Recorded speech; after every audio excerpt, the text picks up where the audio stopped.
seperti pengajaran Paulus. Kristus yang datang kepada Paulus di padang gurun telah memerdekakan Kristen dari aturan-aturan Tuhan dan membebaskan Kristen dari penghambaan. Sadar tidak Anda itu? Salam satu Tuhan.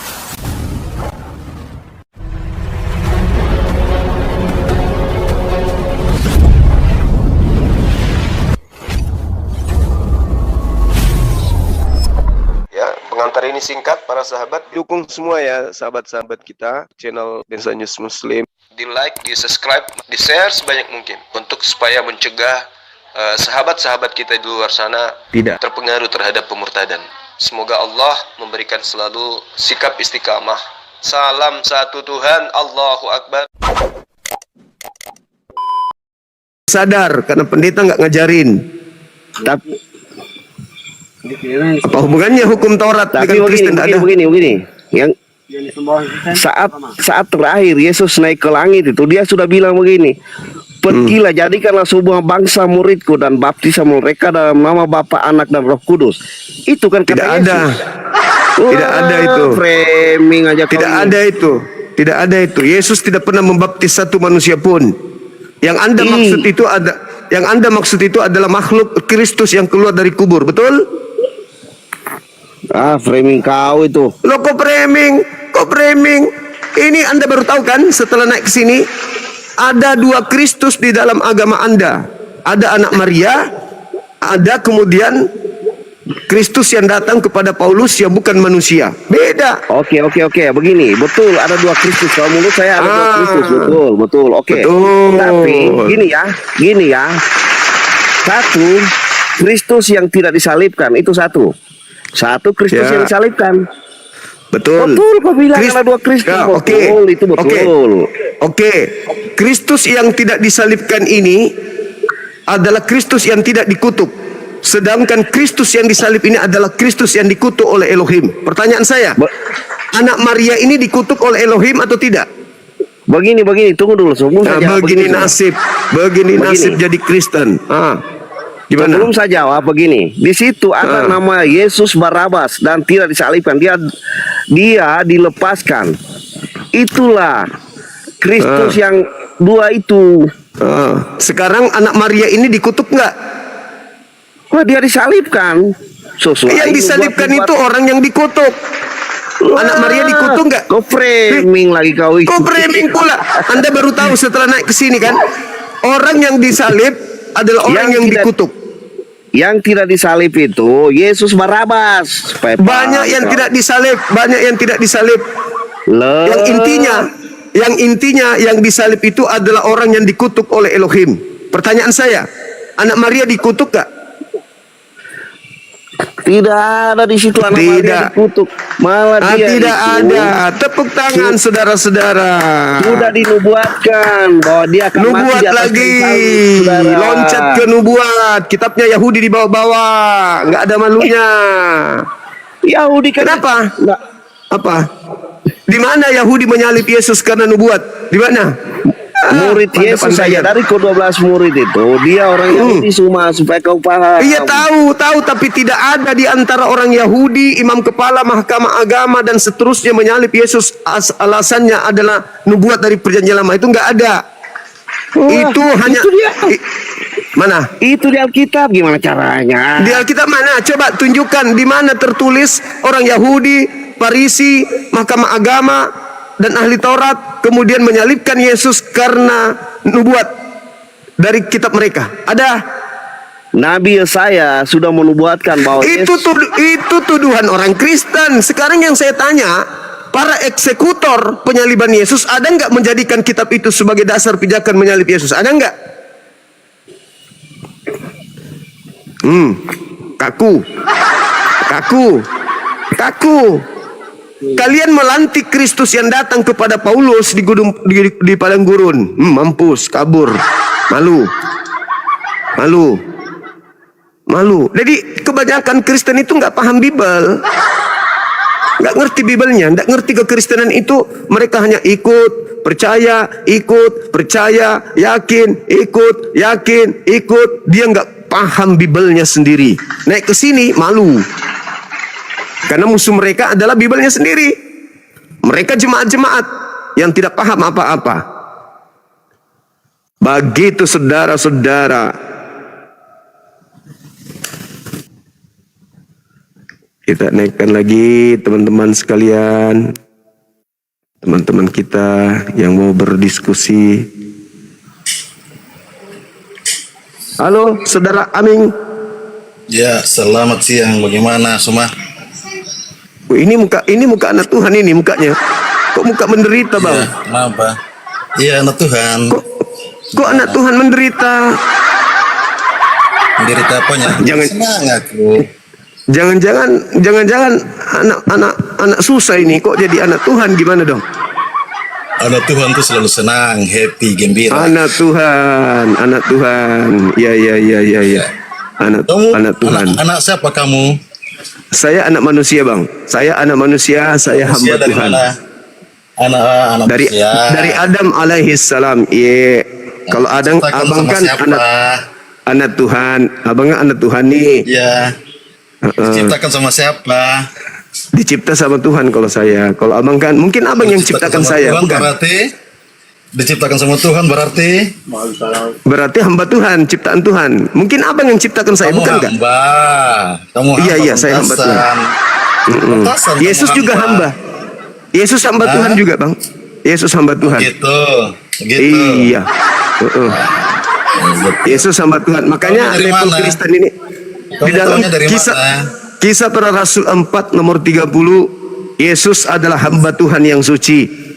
Dan Yesus Gitu, mengatakan yang dalam suci. Yohanes 4 Yang nomor suci. 22, ya, Yesus hamba suci. Dia bukan hamba yang terkutuk di atas salib. Itu adalah Kristus yang berbeda. Kamu ciptaan yang apa kamu? Jangan saya, Bang. Saya Ya ciptaan. sama juga, kamu ciptaannya apa? Abang ciptaan bukan?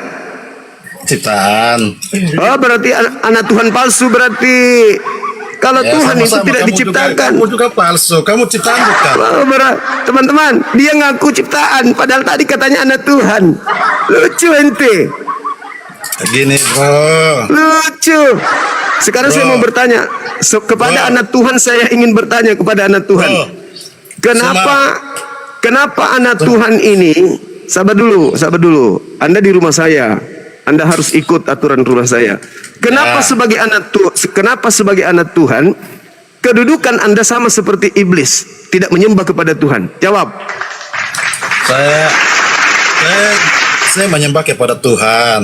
Loh, berarti Anda hamba. Tadi katanya anak. Mana yang betul? Saya sudah disucikan menjadi anaknya. Sekarang saya tanya kamu.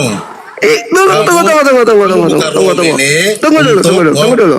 Sabar sama kamu semua. Kenapa kedudukan Anda sama seperti setan, tidak hamba Tuhan? Kenapa?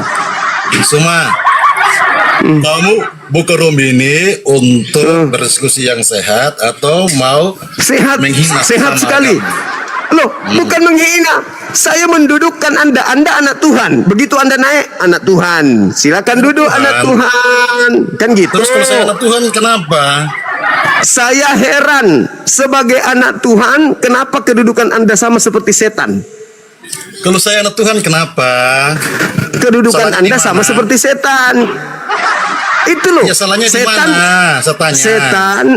setan tidak menghambakan diri kepada Tuhan. Kristen tidak menghambakan diri kepada Tuhan. Pertanyaannya, kenapa Kristen dan setan sama-sama tidak mau menghambakan diri kepada Tuhan? Jawab. Kamu tahu dari mana Kristen tidak menyembah kepada Tuhan? Kristen anak Tuhan, bukan hamba Tuhan. Galatia 4 nomor 7. Galatia 5 nomor 1. Kristus kamu telah baca Galatia berapa? Saya baca. Galatia berapa? Galatia berapa? 5 nomor 1. Galatia 5 nomor 1. Anda yang baca. Anda yang baca, silakan. Sabar. Iya, saya anak, buka ya. iya anak Tuhan, iya anak Ya. Tuhan. Kamu Iya, anak salah Tuhan. berarti kamu rawannya. Gitu. Silakan Galatia. anak Tuhan. Masa anak Tuhan udah tahu Galatia. Bible? Galatia 4. Galatia 4 ya. Galatia 4 ya. Anak Tuhan itu maha tahu. Enggak. Loh. Orang semua itu harus Orang berarti ente anak Tuhan yang palsu. Tuhan itu maha Galatia. tahu. Anda anak Tuhan berarti Anda Semua. setara dengan Tuhan. Baca Galatia 5 nomor 1, silakan. Suma, kamu baca dulu arti perikop. Galatia 4 itu arti perikopnya apa? Perikop. Dari perikopnya, jangan lu ngambilnya setengah-setengah. Mobil mogok. Mobil Bawa mogok. lu. Baca. Satu data aja kau baca. Bacanya tuh semua, jangan setengah-setengah ya. Semua. Baca, nggak usah terlalu banyak cencong kayak Paulus. Baca Galatia 1 nomor Galatia 5 nomor 1 baca. Galatia bacanya semua saya mau.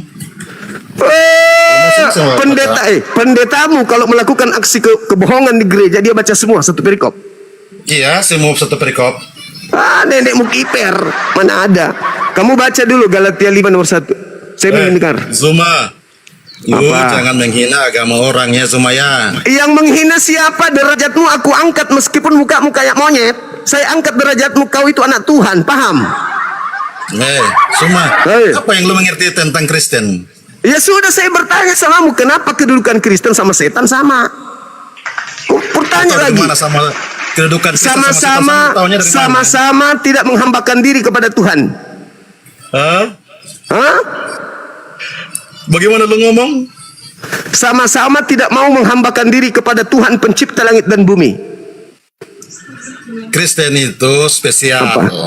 Oh, iya itu dia Dia bisa makanya jadi spesial. anak, bisa jadi Sama hamba. seperti iblis, spesial. Spesial Baca di Galatia mana? 5. Baca Galatia 5 nomor iblis 1. Spesial. Iblis itu ciptaan Spesial di dong. bawah satu tingkatnya manusia. Dengar, Gitu, bro. dengar. Kalau Jelas, dia kalau dia dibawa setingkat dengan manusia, itu pemahaman kami. Tapi faktanya Tuhanmu yang bernama Kristus itu diberondong kemana-mana, digendong kemana-mana sama iblis, diuji sama iblis. Bukannya Tuhanmu menguji iblis, tapi Tuhanmu yang diuji sama iblis. Bukti bahwa iblis lebih tinggi derajatnya daripada Tuhanmu. Sekarang pertanyaan saya, kenapa Kristen itu sama seperti iblis? Tidak menghambakan diri kepada Tuhan pencipta langit dan bumi. Kenapa? Siapa yang bilang Kristen tidak menghambakan diri kepada Tuhan? Galatia 5 nomor 1. Baca semua. Baca semua. Ya, Anak Tuhan tidak tahu jangan Bible. setengah-setengah aja, nggak boleh semua. Anak Tuhan. Oke, saya kasih. Galatia 5 nomor 1. Kristus telah memerdekakan Kristen dari aturan dan memerdekakan Kristen dari kuk penghambaan. Yesus Semua. Kristus tidak berguna bagimu. Diam, anak Tuhan, diam. Kristus tidak berguna bagimu jika engkau menyunatkan dirimu. Ayo. Semua. Anak Tuhan atau anak hantu ini? Tuhannya mengajarkan bersunat. Anak Tuhannya diajari jangan bersunat. Ya mana sebenarnya kalian itu anak Tuhan atau anak hantu? Sedih ya. Ngomong sama kamu nih. Iya memang sulit karena kamu melebeli dirimu anak Tuhan tapi tidak sesuai dengan fakta. Cocoknya Itulah anak hebatnya panci. orang Kristen. Hebat. Itu hebatnya orang Kristen. Bro. Hebat memang orang Kristen itu. Hebat. Orang Kristen Hebat itu sama hebatnya. Tuhannya tuh dekat sekali. Bisa Dekat dipanggil sekali. Bapa. Dekat sekali Gitu. dengan Tuhannya. Jadi Dekat. antara Tuhan Bahkan dan manusia itu bahkan orang Kristen nggak itu sehakikat dengan Tuhannya. Orang Kristen itu sehakikat dengan Tuhannya. Ayo. Bro, saya ngomong, bro ribut. Tapi begitu saya mau ngomong, bro larang. Tapi kalau Silakan saya Anda ngomong. diam. Silakan, saya kan bertanya. Silakan Anda menjawab kenapa Kristen dan iblis itu sama-sama tidak hamba Tuhan. Jawab. Itu pertanyaan dari mana? Pertanyaan dari sini, Mana dari itu? ini dari Suma. Oh, pertanyaan dari kamu. Berarti kamu ngarang-ngarang itu. Kalau ada pertanyaannya dari Alkitab seperti gitu, oke. Karena kamu kan lagi bahas satu versi. Kalau dari Alkitab ada seperti itu, saya jawab. Kalau dari semua ngapain sih saya jawab?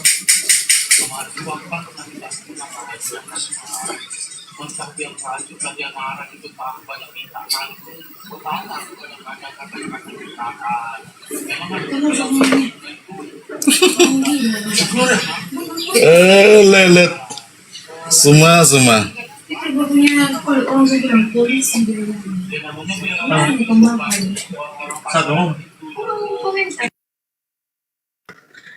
Yohanes 4 nomor 22 kata Yesus, aku dan muridku menghambakan diri kepada Tuhan yang kami kenal. Kalian menghambakan diri kepada Tuhan yang tidak kalian kenal. Yesus loh menghambakan diri kepada Tuhan. Kristen bukan hamba Tuhan. Ayo saudara Aming, ayo tunjukkan pesonamu. Silakan tunjukkan pesonamu, anak-anak Tuhan, silakan. Hei saudara, silakan. Anak-anak Tuhan, Tuhan itu maha suci, anaknya ada manusia. Ayo, ayo. Kalau orang-orang Yahudi di dalam Amsal 3, 11, 12 mereka disebut anak Tuhan, wajar. Anak Tuhan mereka tidak artikan sebagai orang yang dibebaskan dari aturan Tuhan. Mereka disebut sebagai hamba Tuhan justru karena mereka taat kepada Tuhannya. Amsal 3, 11, 12. Taatlah kepada didikan Tuhan sebagaimana seperti ayah yang sedang mendidik kepada anaknya. Sehingga orang-orang Yahudi yang taat kepada Tuhannya baru disebut sebagai anak Tuhan kalau dia sudah taat. Tapi Kristen sebaliknya, Kristen dilarang lagi kemudian tunduk kepada aturan Tuhan, lalu mau disebut sebagai anak Tuhan. Nyambung gak itu? Huh? Nyambung gak? Gak bisa.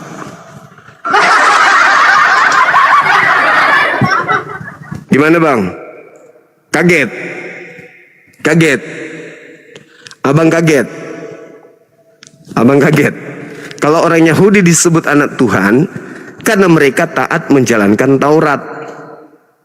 Sedangkan Kristen ini diajarkan oleh Paulus untuk meninggalkan Taurat. Lalu mereka disebut anak-anak Tuhan, gitu. Oke, saya anggap Anda tidak sanggup untuk membuktikan bahwa Anda adalah anak Tuhan. Saya bertanya, kenapa kedudukan Anda dengan setan sama-sama bukan hamba Tuhan? Anda tidak sanggup menjawab. Anda saya istirahatkan di bawah. Ya, silakan makan 2 kelinci. Mudah-mudahan Anda bukan makan kulitnya tapi isinya. Cuma kalau Dewat itu pakai dalil. Dalil? Ya, saya pakai dalil.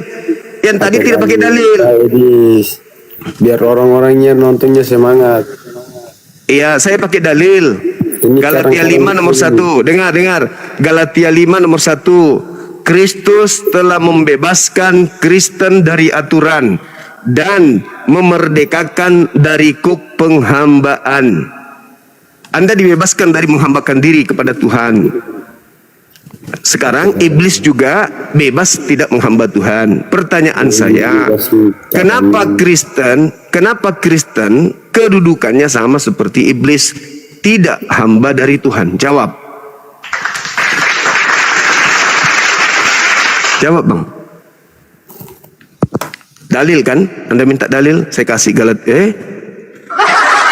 Kaget. Anda kaget. Kalian ke gereja itu tidak ada perintah. Menyembah Yesus tak ada perintah Tuhan. Natalan tak ada perintah Tuhan. Tak ada perintah Tuhan. Jadi ya memang kalian itu orang-orang merdeka dari menghambakan diri kepada Tuhan. Jangan kesal teman-teman, jangan emosi. Diskusi aja. Kalau saya keras suaranya itu untuk melawan suara Anda yang keras. Karena volume Anda keras tinggi. Tapi kalau Anda lembut, kita bicara baik-baik.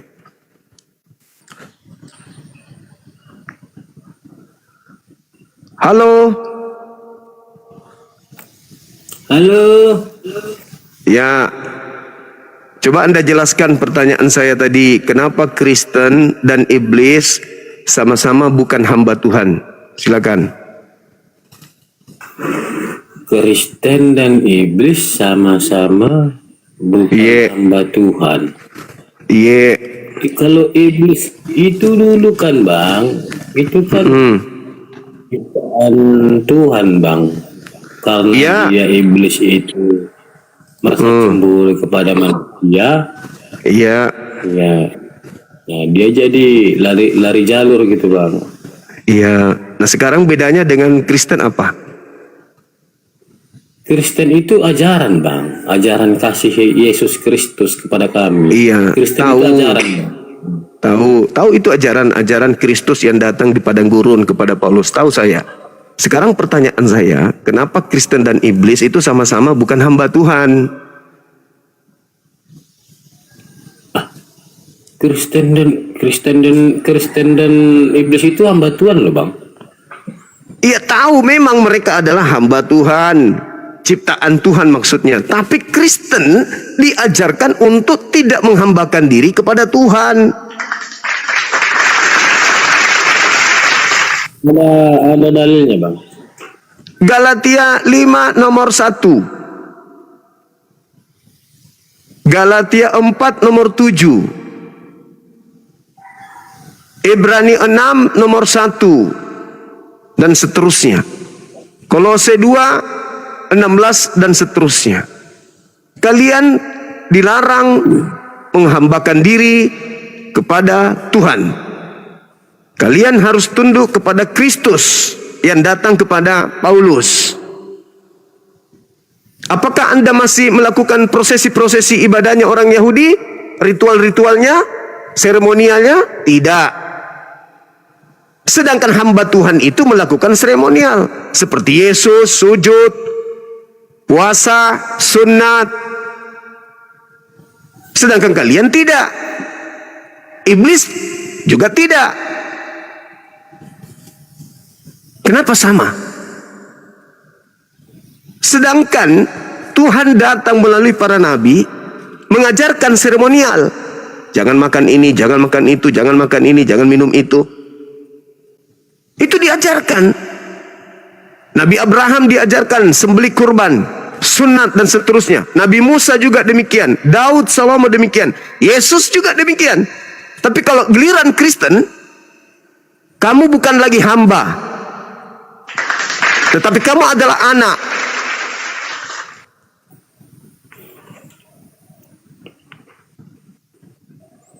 Ada nggak Kristen melakukan prosesi ibadah seperti Yesus lakukan? Nggak ada.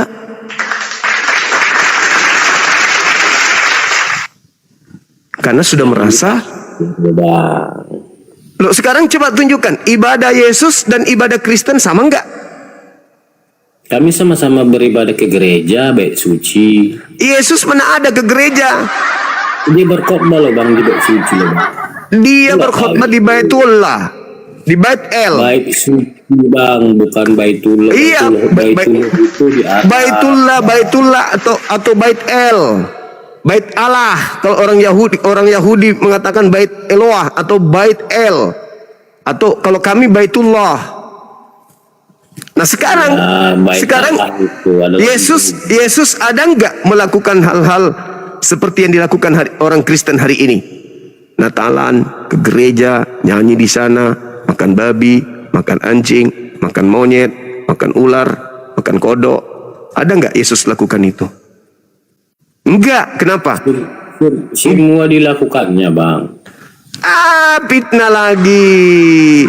Yesus dengan mulutnya sendiri mengatakan dalam Yohanes 14 nomor 31, dunia harus tahu aku Yesus senantiasa mengasihi Bapa dan menuruti segala perintah-perintahnya. Sedangkan Kristen, apakah menuruti firman Bapa? Tidak. Firman Bapaknya diganti dengan sabda-sabda Paulus. Ayo, itu pertanyaan saya, Bang. Kenapa Kristen ini bukan lagi hamba Tuhan? Karena hanya ada dua komponen. Hanya ada dua komponen, Bang. Hamba Tuhan di bawah, Tuhan di atas. Ketika hamba tidak mau mengaku hamba, maka kemana dia pergi? Ke atas. Makanya Kristen setara dengan Tuhannya. Kalau bagi kami, Bang, hamba dan anak itu sama. Hamba Tidak sama. Tidak sama, Bang. Tidak sama, Bang. Yang disebut anak-anak Tuhan adalah mereka yang tekun menjalankan perintah-perintah Tuhan. Amsal 3 nomor 11 nomor 12. mereka puasa, tidak makan babi, mereka sujud dalam beribadah, mereka bersunat. Sebelum masuk ke rumah ibadah, mereka dulu cuci tangan, membasuh muka, membasuh kaki. Mereka mandi tahir, mandi junub. Mereka punya pola ibadah. Mereka melakukan hal-hal yang diperintahkan dan dicontohkan oleh Nabi. Itu anak-anak Tuhan. Kristen malah disuruh meninggalkan semua ajaran-ajaran seremonial. Lalu melantik Kristus yang adalah makhluk roh yang datang kepada Paulus sebagai Tuhannya. Jadi bagaimana mungkin bisa dikatakan sebagai anak Tuhan, sedangkan aturan Tuhan yang datang kepadanya dihapus. Lalu bikin aturan sendiri. Ibadah minggu, dandutan, diskoan, Natalan. Siapa yang ngajarkan itu semua? Tuhan? Enggak. Kenapa Anda melakukan sesuka kalian? Karena kalian itu mengaku bukan lagi hamba, tapi anak Tuhan yang punya hak otoriter terhadap dirinya sendiri, mau menyembah mau tidak. Itu saudara. Makanya kalau Anda ditanya, kasih saya bukti satu perintah Tuhan yang Kristen lakukan. Ada enggak?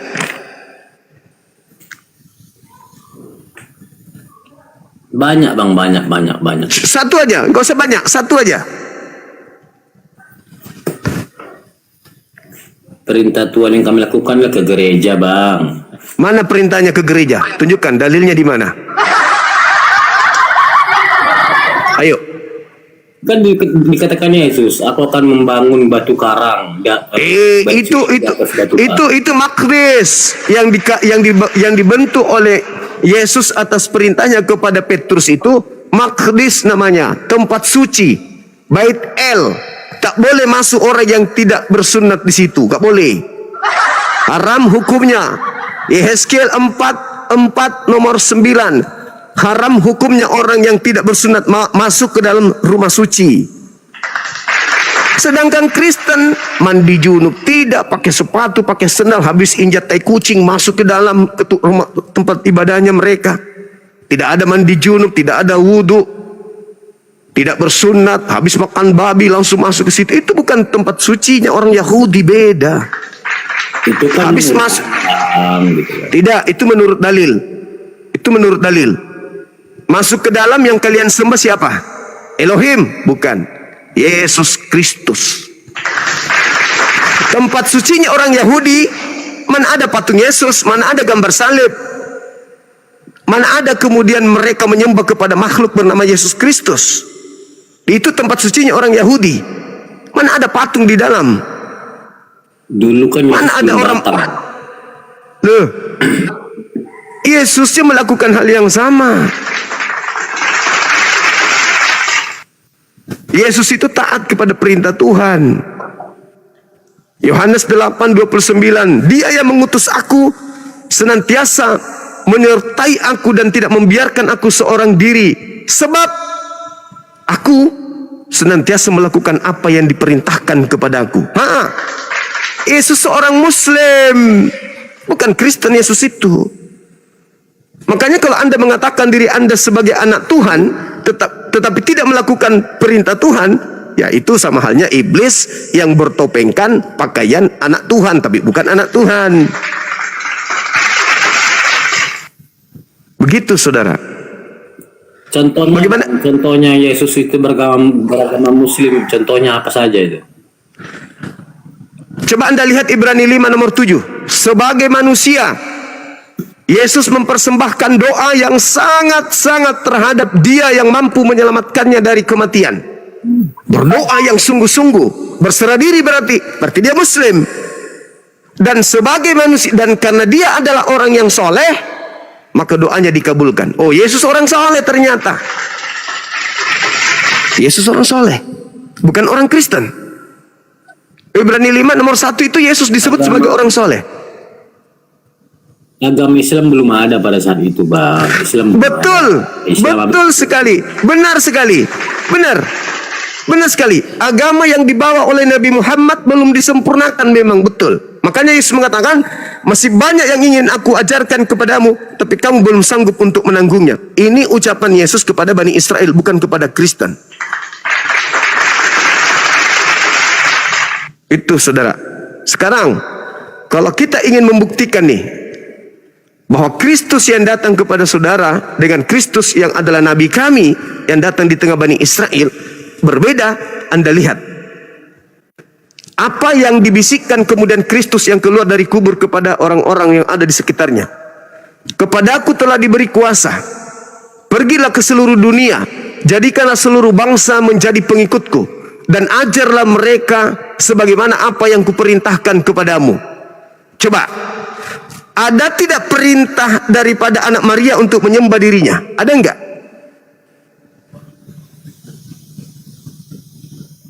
Kalau kami bang bukan diperintah untuk menyembah dirinya, tapi kami sendiri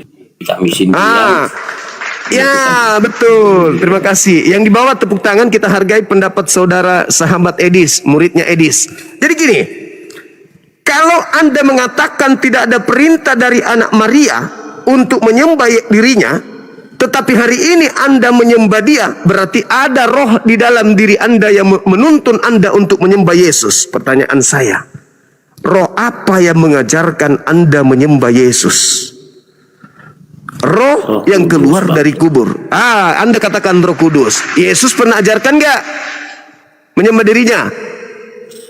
Yesus kan telah mengatakan, saya akan menitipkan Roh Kudus kepada kalian. Iya, sekarang Yesus mengatakan, Yesus mengatakan di dalam Yohanes 12:49, aku tidak berkata-kata dari diriku sendiri. Apa yang aku katakan adalah apa yang diperintahkan Bapakku untuk aku katakan dan aku sampaikan. Ada enggak Yesus menyampaikan sembahlah aku? Enggak ada. Berarti Yesus yang datang kepada Anda memerintahkan menyembah Yesus yang berbentuk roh itu bukan Yesus anak Maria. Menyembah Yesus ada. Silakan, di mana dalilnya? Ada bang. Di mana sudah? 13 bang. Itu dia tidak sedang mengatakan sembahlah aku, akulah guru, akulah Tuhan, Rabam wa Maran. Aku guru, akulah Tuhan. Sama kedudukannya seperti nabi-nabi yang lain. Nabi-nabi yang lain itu semuanya guru, semuanya adalah Tuhan, Sayyid, junjungan, pemimpin bagi umatnya, tapi bukan pencipta langit dan bumi. Di situ dia tidak sedang menjelaskan sembahlah aku. Bahkan kepada iblis saja, sembahlah hanya kepada Allah Tuhanmu, jangan kepada yang lain. Jadi yang mengajarkan Anda menyembah dirinya bernama Yesus Kristus itu bukan anak Maria, tapi Yesus Kristus yang datang kepada Paulus. Itu oknum yang berbeda. Oknum inilah yang mengajarkan Anda tidak menghamba kepada Tuhan, tapi menghamba kepada 1 Korintus bang, 1 Korintus 11 ayat 29. Tidak mengakui makan dan minum tubuh Tuhan, ia mendatangkan hukuman atas dirinya. Bagaimana itu bang? Ayo bang. Maksudnya apa? Maksudnya apa? 1 Korintus 11 ayat 29. Kenapa dia? Kalau kamu tidak mengakui makan dan minum tubuh Tuhan, ia akan mendatangkan hukuman atas dirinya, gitu loh. Ya, silakan Anda makan tubuhnya Tuhan Anda, silakan. Itu tidak ada di dalam kaidah pengajaran para nabi. Orang Yahudi makan Tuhannya sendiri. Hanya di Kristen makan Tuhannya. Iya bang. Sebelum Yesus itu disalib, dia kan mengumpulkan para murid-muridnya. Di situ mereka kan perjamuan kudus bang. Itu namanya perjamuan kudus. Saya Yesus paham. Iya. Saya ngerti. Yesus sedang menguji murid-muridnya. Siapa di antara muridnya yang mau makan dagingnya dan yang mau minum darahnya? Itu ujian. Siapa di antara muridnya yang akan mengkhianati dia, yang ingin membunuhnya? Itu ujian. Yesus sedang menguji murid-muridnya. Bukan dia katakan inilah darahku, minumlah ini dagingku. Bunuh betulan, minum betulan, enggak. Yang diambil oleh Yesus saat itu adalah anggur dan roti sebagai daging. Tapi kalau Kristen enggak, betul-betul daging asli. Bukan bang. Itu abang sudah salah pemahaman. Oke. Jadi maksudnya Anda makan Tuhan itu apa? Itu darah, itu anggur itu bang ibarat darahnya yang suci bang. Iya, Kita saya kan- jelaskan tadi. Iya. Saya jelaskan Kita- tadi seperti itu. Saya jelaskan tadi seperti itu. Makasih. Iya. Barakallah. Kita kan tahu bang, Yesus itu adalah suci.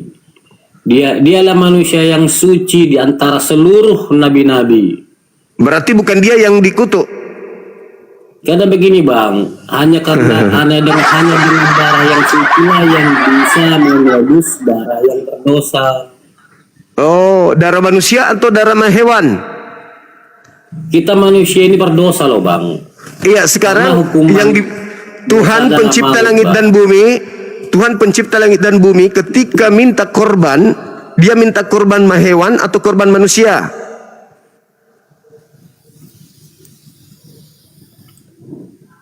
Korban hewan bang. Nah, hewan, Yesus hewan. Dia manusia. Ya, salah korban berarti. Makanya di dalam Imamat 18 nomor 21 apa kata Tuhan? Jangan kau persembahkan manusia kepada dewa Molok. Imamat 1 nomor 2, katakanlah kepada orang-orang Yahudi apabila mereka hendak mempersembahkan kurban penebus dosa, hendaklah mereka mengorbankan kambing, domba, sapi, lembu. Tidak ada manusia. Makanya saya Karena katakan apa? Kristen.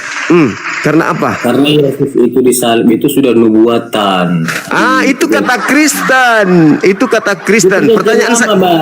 Saya. Iya, Anda mengimani itu dengan mencocok-cocokkan kepada kitabnya orang Yahudi. Sekarang saya tanya, kira-kira nih yang paham kitab Ibrani, kitab Tanak, kitab Perjanjian Lama, orang Kristen atau yang punya kitab? Yang punya kitab. Yang punya kitab, pintar. Kenapa yang punya kitab tidak mengorbankan Yesus sebagai penebus dosa? Itu kan nubuatan loh bang.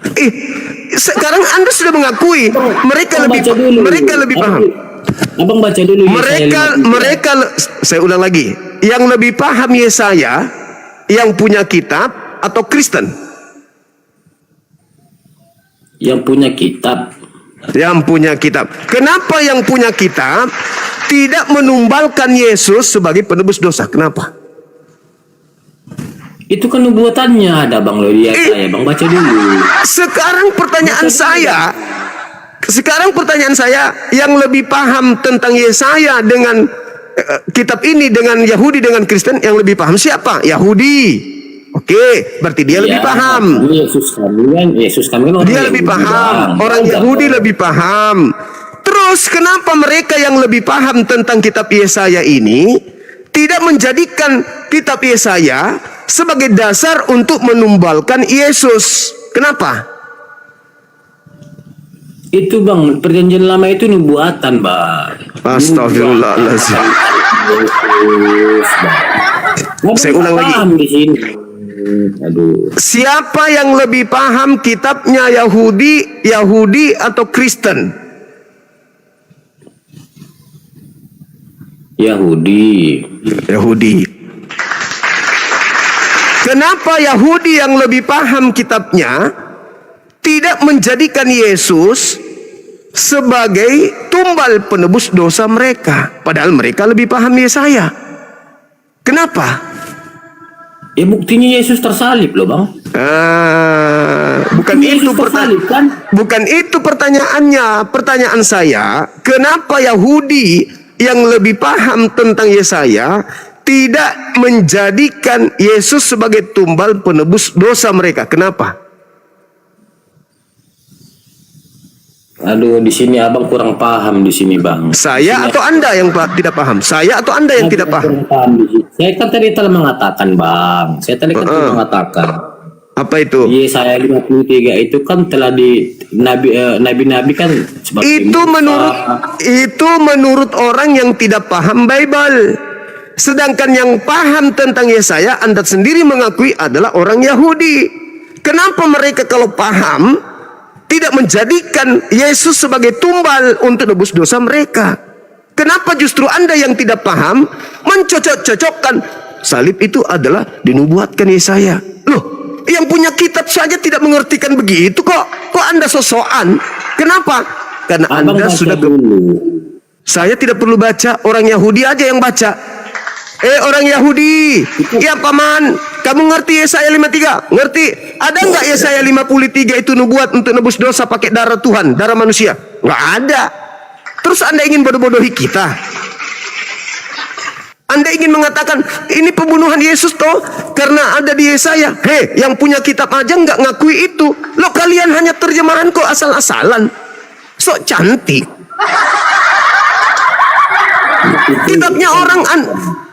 Kitabnya orang Anda artikan, Anda tafsirkan seenak perut Anda. Kenapa? Karena bisikan Kristus yang datang kepada kalian yang bukan anak Maria. Abang coba baca pelan-pelan Yesaya 53. Hei, Sendiri. saudara, Anda meragukan pengetahuan orang Yahudi tentang kitabnya? Sebentar bang, di situ kan dikatakan mati dan diremukkan. Kenapa orang Yahudi tidak memaknai itu? Sementara mereka lebih paham. Aduh abang. Hah? Anda mengakui 3 kali. Saya itu baik dengan teliti dengan Orang Yahudi itu mereka tidak baca dengan teliti. Anda meragukan ilmu mereka sampai mereka tidak menemukan nubuat itu. Atau Anda hanya mencomot kitabnya orang demi untuk melancarkan aksi paganisme Romawi agar dianggap benar.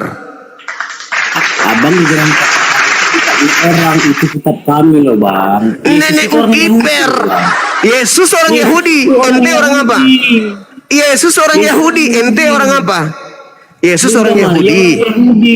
Iya, tahu siapa bilang dia orang Papua. Sekarang Anda yang saya tanya, Anda orang Yahudi? Saya orang Indonesia. Orang Indonesia. Anda orang Indonesia tidak punya urusan dengan kitabnya orang Yahudi. Sama juga dengan abang bang. Muhammad Apa itu? orang Arab, abang orang Indonesia. Nabi Muhammadku diutus ke bumi ini untuk semua manusia. Yesus diutus hanya untuk orang Yahudi, beda. Sebarkan ke seluruh bangsa apa tuh artinya bang? Itu Yesus yang datang kepada Paulus. Sedangkan Yesus yang datang kepada Maria, Matius 15 nomor 24, aku diutus hanya kepada domba yang sesat dari umat Israel saja. Matius 10 nomor 5 nomor 6, Yesus berpesan kepada ke-12 muridnya agar jangan ke bangsa lain, melainkan pergilah kepada domba-domba yang sesat dari umat Israel saja. Sedangkan yang keluar dari kubur itu Yesus yang berbeda. Pergilah, jadikanlah seluruh bangsa menjadi pengikutku. Itu bukan Yesus anak Maria. Itu Yesus bang. Siapa bilang? Coba Anda bisa tunggu, kita deteksi apakah itu Yesus betulan atau bukan. Coba Anda buka Matius 28 nomor 18, nomor 19, nomor 20. Bisa Anda buka? Bisa? Silakan, kita tunggu. Silakan saudara, silakan. Nah, Matius 28 nomor 20 dikatakan begini, dan ajarlah mereka segala sesuatu yang kuperintahkan kepadamu. Mana tunjukkan kepada saya perintah Yesus untuk disembah. Sembahlah aku. Jadilah Kristen. Rayakanlah Natal. Makanlah babi. Janganlah bersunat. Katakanlah Taurat itu kutuk. Mana perintah Yesus untuk mengatakan itu? Ada? Saya kan telah mengatakan tadi bang di 1 Korintus 11 ayat 29. Itu bukan ucapan Yesus. Kan Yesus katanya yang mengatakan, dan ajarlah mereka segala sesuatu yang kuperintahkan kepadamu. Bang Afida, barakallah. Mana perintah Yesus untuk menuhankan dirinya, untuk menjadi Kristen, untuk mendirikan gereja, untuk ibadah minggu, untuk makan babi, untuk Natalan, untuk misa kepada kalian, untuk mengajarkan kemudian dirinya Tuhan? Mana? Ada. Berarti Yesus yang memerintahkan kalian, yang ada dalam diri-diri kalian, yang kalian sebagai Roh Kudus itu Yesus yang berbeda. Itu adalah makhluk roh yang datang kepada Paulus yang mengaku sebagai Kristus. Padahal itu bukan Yesus anak Maria. Makanya Yesus mengatakan apa? Waspadalah kepada penyesat yang datang kepadamu dengan memakai namaku dan berkata, akulah Kristus. Dia akan menyesatkan banyak orang. Jadi apabila ada orang berkata kepadamu, ada Mesias di padang gurun, ada Mesias dalam bilik, jangan kamu percaya. Paulus mengaku bertemu dengan Mesias di padang gurun. Apa kata Yesus? Jangan kamu percaya. Tapi karena Anda percaya, beginilah jadinya sekarang. Padahal Yesus sudah mengatakan jangan percaya. Beginilah jadinya Anda, karena Anda percaya. Maria melahirkan manusia. Yang datang kepada Paulus bukan manusia. Galatia 1, Galatia 5, Galatia 1 nomor 1, Galatia 1 nomor 11, 12. Apa kata Paulus? Aku menerima Injil bukan dari manusia, tetapi dari Yesus Kristus. Bukan manusia katanya. Sedangkan Maria melahirkan manusia. Dan Yesus mengatakan waspadalah kepada penyesat yang datang dengan memakai nama Yesus Kristus. Yang datang kepada Paulus mengaku di Yesaya 43 ayat 10. Jangan kau ajarkan saya. Yesaya 43 nomor 10 apa hubungannya? Saya bacakan ya Bang ya. Silakan. Tidak ada lagi Tuhan. Engkaulah saksi-saksiku. Tidak ada Tuhan yang dibentuk sebelum aku dan tidak ada Tuhan yang dibentuk setelahku. Akulah Tuhan, tidak ada yang lain. Yesus itu adalah makhluk yang dibentuk menjadi daging. Baca Yohanes 1 nomor 14. Jadi dikatakan Yesus di sini Bang tidak akan lagi dibentuk selain aku. Tapi kenapa Muhammad muncul gitu Bang? Saudara, emang Nabi Muhammad membentuk Tuhan? Nabiku membentuk Tuhan? Tidak ada lagi dibentuk selain aku. Dia kan seorang nabi Bang. Yesus itu Coba Anda baca Yesaya 43 nomor 10 tadi. Kamulah saksi-saksiku. Kamu tidak inilah ada saksi-saksiku. Ya demikianlah firman Tuhan, dan hambaku yang telah kupilih supaya kamu tahu dan percaya kepadaku dan mengerti bahwa aku tetap dia, bahwa aku tetap dia. Sebelum aku tidak ada Allah dibentuk, yang dibentuk. Tidak ada Allah dibentuk, dan sesudahku tidak ada lagi. Ya. Berarti tidak ada Tuhan baru. Betul? Tidak ada Tuhan baru. Sedangkan di dalam kitab saudara Roma 14 nomor 9, untuk itulah Yesus mati agar dibangkitkan untuk menjadi Tuhan. Berarti dia dibentuk menjadi Tuhan. Kisah para Rasul 2 nomor 36. Semua orang Israel harus tahu bahwa Yesus yang kau salibkan itu telah dijadikan menjadi Tuhan dan menjadi Kristus. Berarti Tuhan yang baru dibentuk. Sedangkan yang diperkenalkan oleh Nabi Muhammad, Alhamdulillahi Rabbil Alamin. Segala puji bagi Allah, Tuhan semesta alam. Yang diperkenalkan Nabi Muhammad adalah Tuhan pencipta alam semesta. Bukan Tuhan baru, bukan Tuhan dibentuk baru. Sedangkan Tuhanmu adalah Tuhan yang baru dibentuk setelah dia menjadi mayat keluar dari kubur. Itu Tuhan baru. Siapa yang mengajarkan menyembah Tuhan baru ini? Paulus. Makanya kalian bukan hanya sekedar disesatkan, kalian malah dilantis selepel dengan setan yang tidak lagi mau menghambakan diri kepada Tuhan. Bantah saya Bang, pakai dalil, pakai ilmu. Perjalanan Paulus ketika dia ke Damsyik Bang, abang tahu nggak itu? Tahu, paham, ngerti saya. Yesus mengatakan begitu Bang, akulah Yesus yang kau aniaya itu. Kan dikatakan kata begitu, Bang. Yesus. Saudara, baca Matius 24 nomor 3. Ketika murid-muridnya datang, Yesus sedang duduk di atas bukit. Nama bukitnya Zaitun. Murid-muridnya datang. Apa kata muridnya? Wahai guru, apa tanda-tanda kedatanganmu? Apa kata Yesus? Tanda kedatanganku adalah seperti kilat yang menyambar cahayanya bersinar dari timur sampai ke barat. Dari timur sampai ke barat, bukan cuma di Damsik, tapi dari timur sampai ke barat. Berarti dia datang layaknya matahari. Semua manusia akan menatapnya. Nah, sekarang ketika dia datang, ada makhluk datang cahaya kepada Paulus. Apakah dari timur sampai ke barat? Tidak. Kedua, kata Yesus di data nomor 27, apabila aku 29, apabila aku yang datang, maka tanda ini menyertai: matahari menjadi gelap, bulan tak bercahaya, bintang berjatuhan, kuasa langit berguncang, akan nampak tanda anak manusia di tengah langit. Seluruh manusia akan meratap, dan seluruh manusia akan melihat anak manusia di atas langit. Apakah itu sudah terjadi? Belum. Maka Yesus mengatakan di data nomor 23-nya, oleh karena itu, apabila ada orang mengaku bertemu dengan aku di gurun, mengaku bertemu dengan aku di dalam bilik rahasia, apa kata Yesus? Jangan kamu percaya.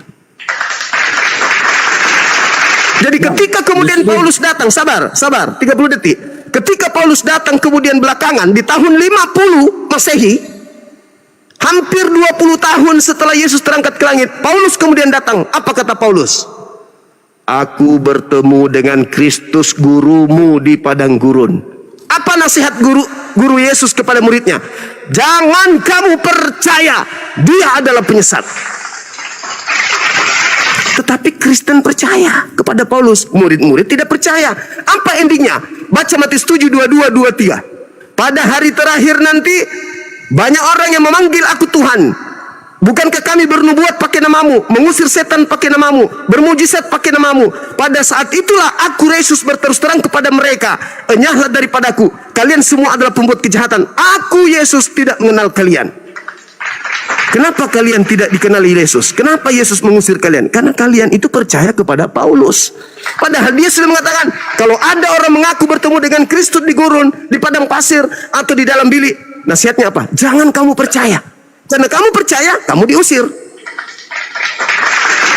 Karena kamu meminta, kamu berdoa, kamu menyebut nama, betul yang kau sebut Yesus Kristus. Tapi ingat nasihat Yesus apa? Akan ada penyesat mengaku namaku Yesus Kristus. Bahkan Paulus, Anda lihat, Anda buka Bible sekarang. 2 Korintus 11 nomor 4, Paulus sendiri mengatakan apa?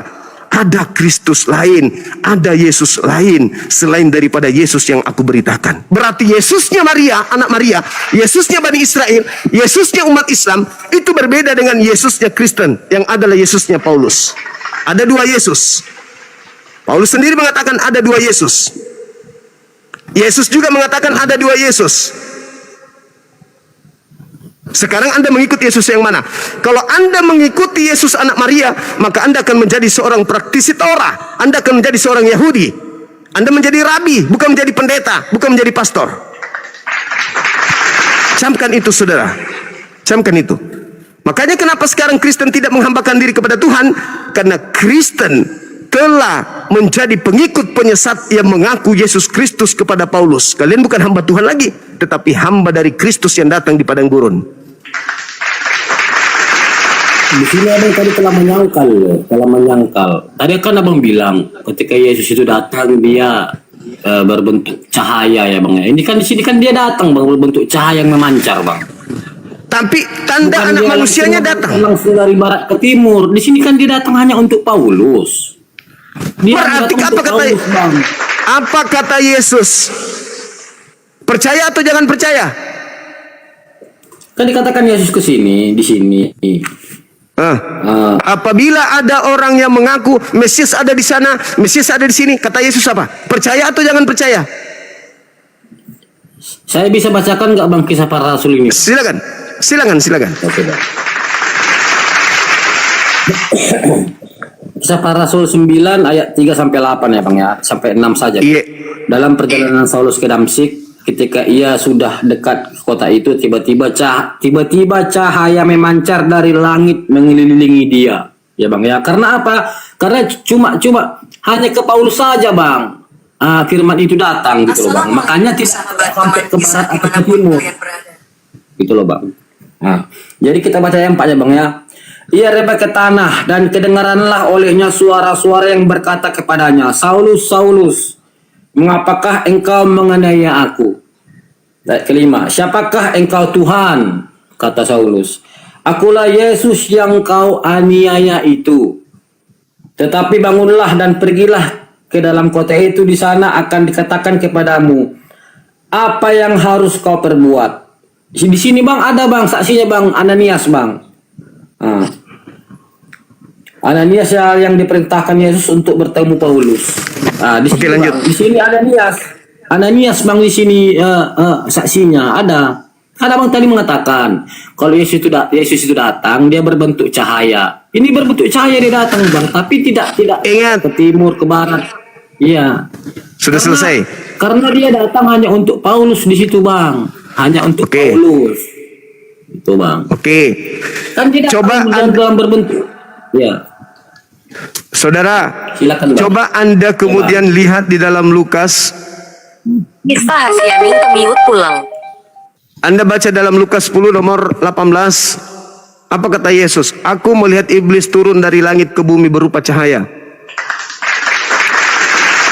Sedangkan kalau Yesus yang datang memancar cahaya dari timur sampai ke barat. Seluruh manusia di atas muka bumi ini akan melihat itu. Ada enggak alam semesta ini di bumi ini yang tidak melihat matahari memancar dari timur sampai ke barat? Semua pasti akan melihat. Mista Hasian oke. Tapi yang terjadi kepada Paulus hanya dia doang. Itu hanya setara dengan apa yang diterangkan kemudian di dalam pengajaran Paulus, di dalam pengajaran Yesus, Lukas 10:18. Aku melihat iblis turun dari langit ke bumi berupa cahaya. Yang lihat cuma Yesus. Yang datang kepada Paulus hanya Yesus, yang Paulus yang lihat. Coba Anda pikirkan itu. Sedangkan Yesus mengatakan waspada kepada orang yang mengaku bertemu dengan Mesias. Paulus mengaku yang datang kepadanya Mesias. Nasihat Yesus apa? Percaya atau jangan percaya? Jangan percaya. Makanya orang Yahudi tidak menjadi pengikut Paulus. Karena yang percaya kepada Paulus hanya orang Roma. Anda baca di dalam kitab saudara Galatia 2 nomor 8, aku diutus kepada orang-orang yang tidak bersunat. Galatia 1 nomor 15, aku diutus kepada orang-orang Roma, non-Yahudi. Berarti pemberitaan tentang dia bertemu dengan cahaya hanya untuk orang-orang Roma. Sedangkan murid Yesus menerima pesan, kalau aku datang, aku diikuti dengan tanda-tanda ini. Matahari gelap, bulan tak bercahaya, bintang berjatuhan, kuasa langit berguncang, akan nampak anak manusia di tengah langit. Seluruh manusia akan meratap dan seluruh manusia akan melihat aku. Apakah itu sudah terjadi? Belum. Jadi kalau ada yang mengaku bertemu dengan aku, jangan kamu percaya, itu bukan aku. Siapa yang mengajarin kalian kemudian menjadi bukan hamba Tuhan? Kristus yang datang kepada Paulus. Siapa yang mengajari kalian menjadi hamba-hamba Yesus? Kristus yang datang kepada Paulus. Siapa yang mengajarkan kalian makan babi, tidak bersunat? Kristus yang datang kepada Paulus.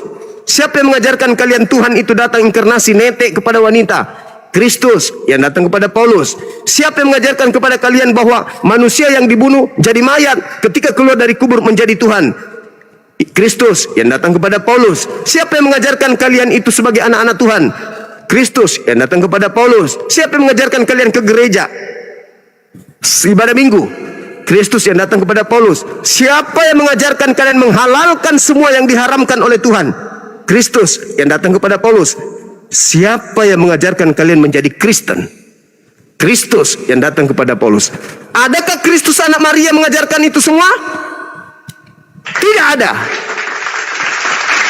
Yang Yesus ajarkan kepada murid-muridnya adalah, baca Matius 19 nomor 16, nomor 12 sampai seterusnya 16. Guru, apa yang harus aku lakukan supaya aku selamat? Apa kata Yesus? Jangan membunuh, jangan ada saksi dusta, jangan ini, jangan itu, jangan itu, jangan itu. Hormati kedua orang tuamu, jangan ada ilah lain. Semua itu sudah aku lakukan, guru. Apa kata Yesus? Kalau gitu tinggal satu.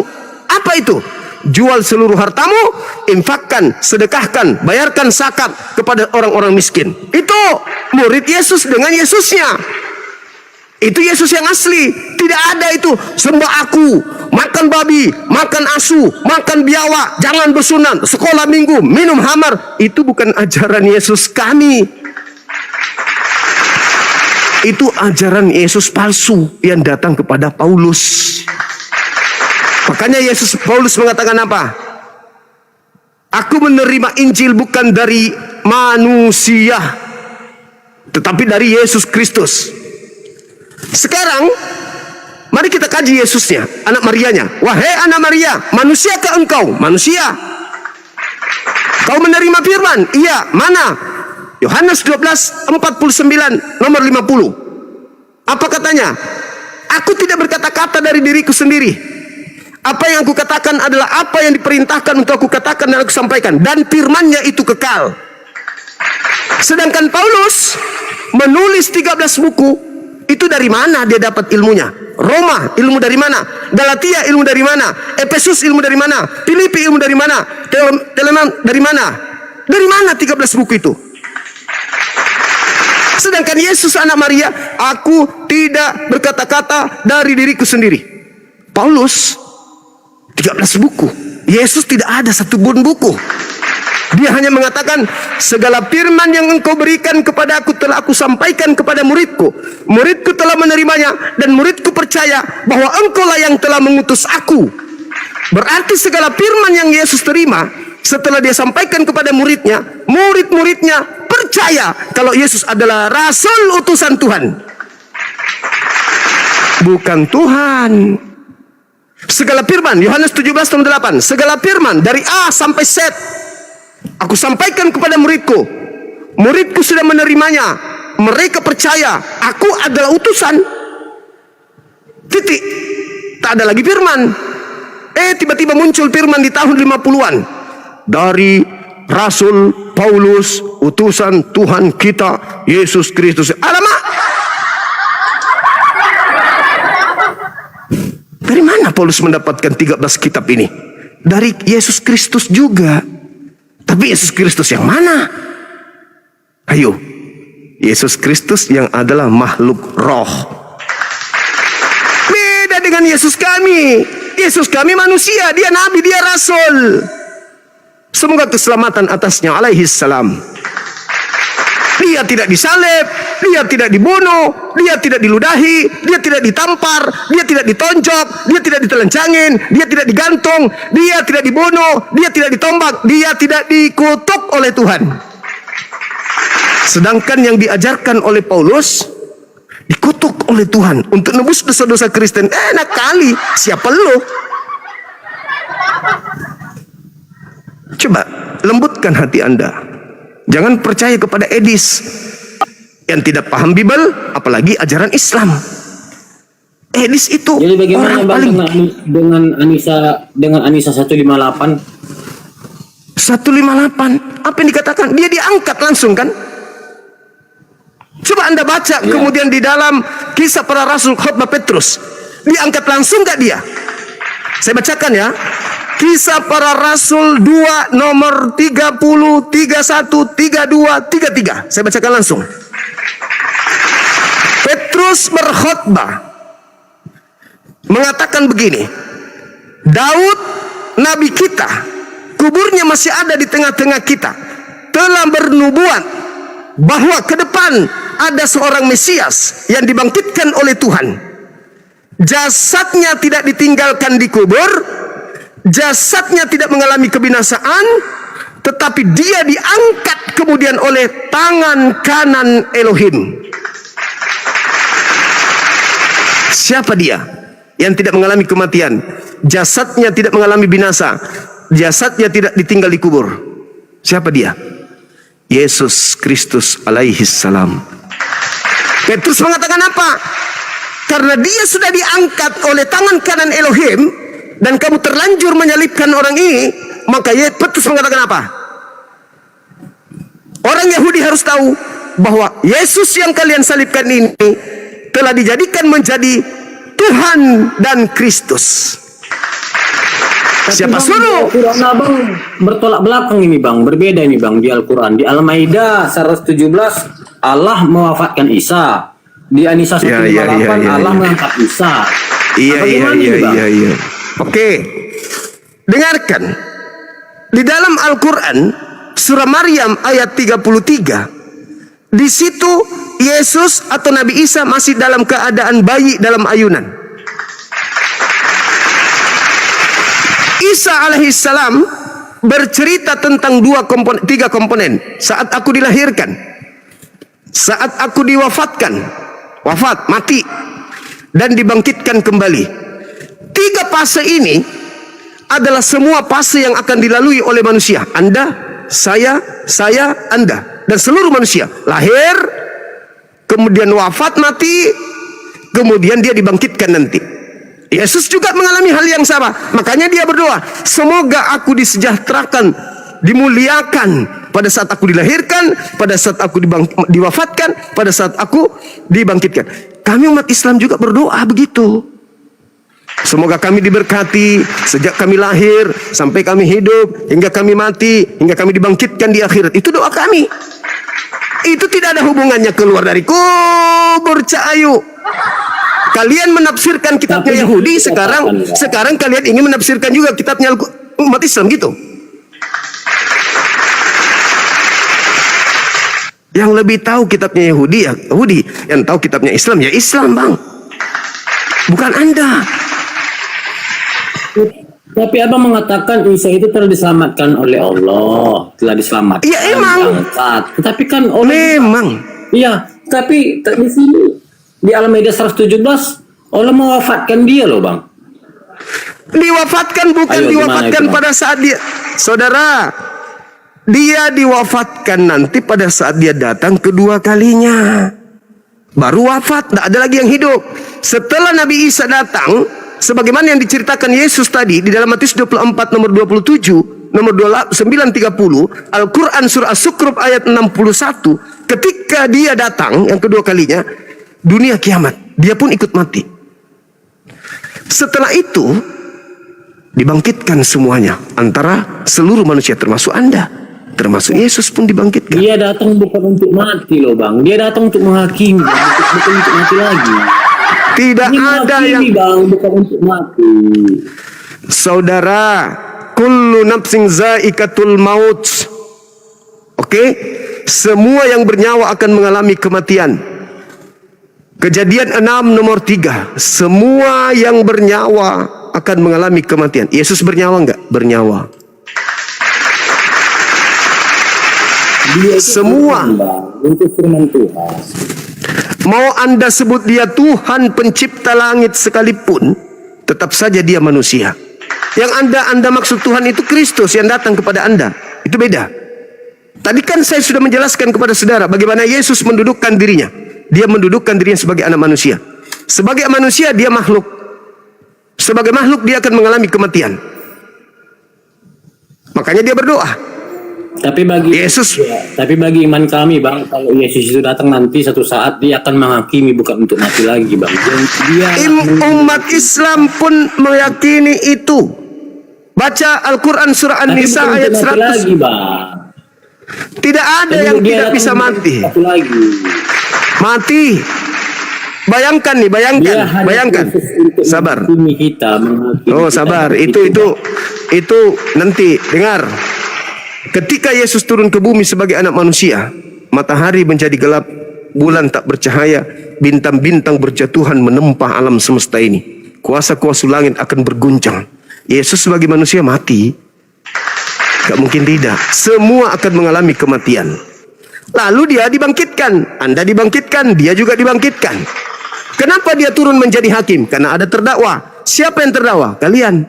Karena kalian menyembahnya. Sedangkan dia tidak memerintahkan itu. Coba Anda baca Matius 7 nomor 21 sampai 23. Pada hari terakhir, nah ini ketika dia datang, pada hari terakhir nanti, ketika aku datang menjadi hakim, banyak orang memanggilku Tuhan, banyak mengaku bermujizat pakai namaku, banyak mengaku mengusir setan berbuat pakai namaku. Tapi pada hari itulah aku akan berterus terang kepada mereka, enyahlah daripadaku, aku tidak mengenal kalian, kalian semua adalah pembuat kejahatan. Nanti ketika Yesus yang datang yang asli, kalian datang kepada dia, Yesus bukankah? Oh enggak, saya tidak mengenal kalian. Siapa yang bermujizat pakai namaku mengusir setan? Kalian ketika ada pastor pendeta mengusir setan, bisa. Bermujizat, bisa. Mengobati orang, bisa. Tapi apa kata Yesus? Aku tidak mengenal kalian. Berarti yang membantu pendeta-pendeta pastor mengusir setan, mengobati orang sakit, itu bukan Yesus. Tapi Kristus yang keluar dari kubur yang menyertai kalian itu. Iblis. Faktanya ketika dia datang menghakimi, Kristen diusir. Kenapa diusir? Karena patokannya dalam Yohanes 8:40, Yohanes 12 nomor 48. Apa kata Yesus? Barang siapa yang menolak aku, tidak menerima firmanku, dia sudah ada hakimnya, yaitu firman yang pernah aku katakan kepada mereka. Firman itulah kelak yang menjadi hakimnya di akhir zaman. Ayo, di mana Yesus meminta disembah? Di mana Yesus kemudian minta kemudian diibadahi? Tidak ada. Itulah kalian dihakimi. Dia datang menjadi hakim karena ada terdakwa. Siapa terdakwanya? Kristen.